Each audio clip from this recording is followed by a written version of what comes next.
Many often speak about what they want to become: wisdom, discipline, virtue, noble words, spoken with ease.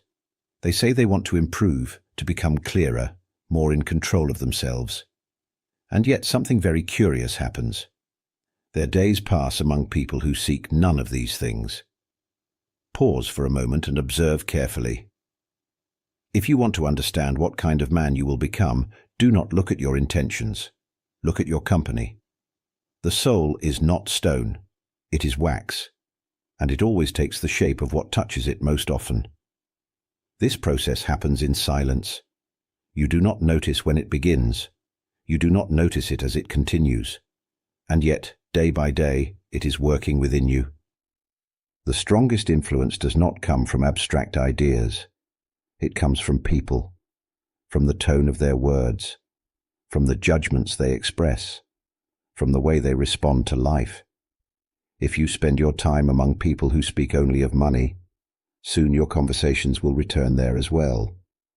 If you live among those who care only for pleasure and distraction, your mind will begin to move on the same ground.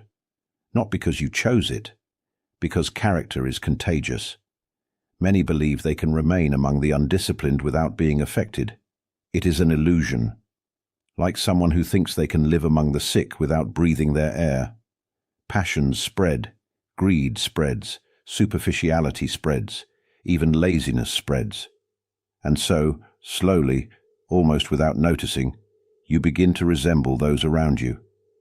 This is why so many are surprised by what they have become. They wonder when the change began. In truth, it began much earlier. It began in their company.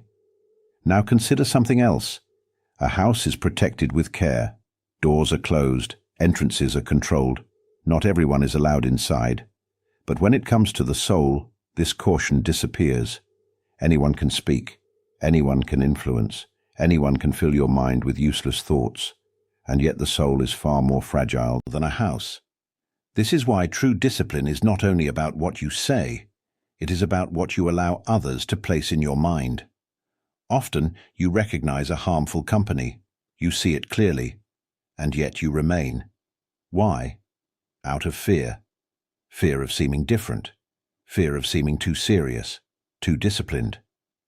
In short, fear of the judgment of the crowd. But reflect on this. If you follow the crowd, do not be surprised to become like the crowd. A free man does not choose his company out of fear. He chooses it out of respect for his own soul.